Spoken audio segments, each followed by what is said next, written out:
streak of blue.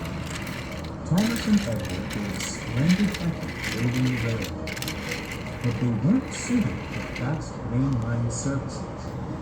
As such, the Fat Director purchased another engine called Henry.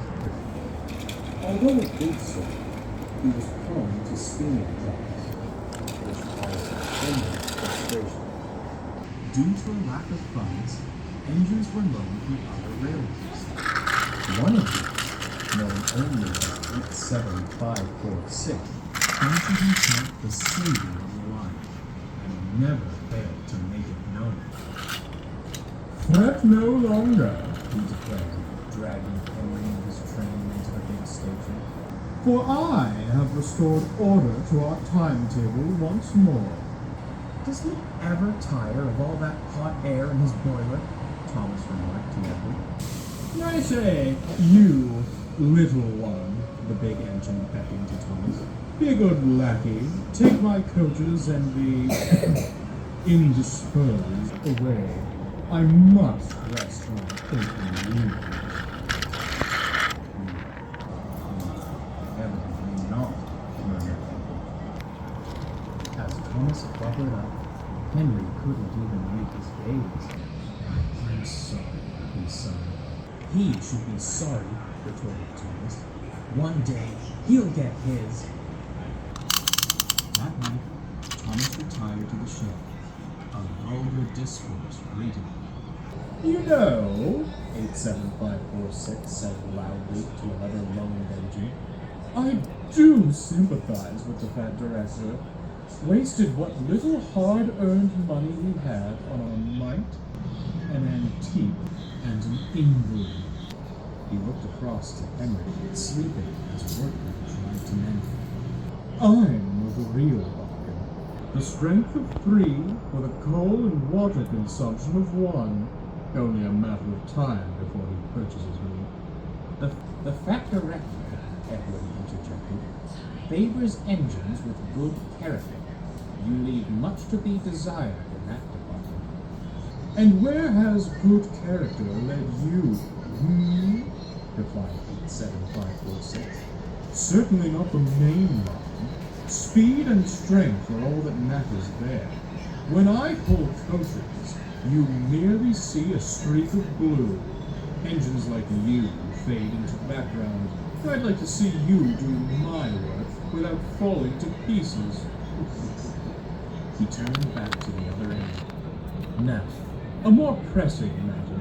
When I am purchased, what do you suppose my proper name should be? I fancy something regal. Lord Frederick Regaby has a certain charm to it. No?" Thomas was about to retort, but Edward gave him a look. "So he lost you. It's no use arguing with him." They stared at the lone engine with contempt. Henry had only been pretending to sleep, and heard everything. The next morning, 87546 awoke to a startling sight. There was Henry, hissing and wheezing halfway on the turntable. "What the devil is this? Oh dear!" Henry coughed feebly. "Thought the men had made me better." "Well, get better and out of my way this instant. My admiring passengers are waiting. I demand extrication at once." But the other engines had all left for work. They couldn't have helped anyhow, for there was no way onto the turntable. "Worse and worse," the Fat Director staggered as it paced the platform. "The passengers cannot be kept waiting. I'm sorry, Edward. As the others have gone, you'll have to take the coaches." Ed gulped, staring at the long train. "Taking your pardon, sir, but this is a bit beyond my capabilities." "Not if I helped you," bubbled Thomas, shuffling alongside. "2 engines are better than 1, sir. Besides, the others can manage their own shunting for a while." That director considered. "Very well," He said at last. "off you go. Do your best. Take care." The engines backed excitedly onto the train. passengers marveled at the strange combination, but were thankful to have any train at all. Finally, the guard's whistle blew. "Come on, come on!" called Thomas. "Steady now," advised Harry. Soon they were on the move and having a wonderful time. Thomas was so excited to leave the yards, he nearly pulled Edward's puppet on. Edward chuckled. He was glad to stretch his wheels again. The two of them worked so well that the coaches felt overfilled.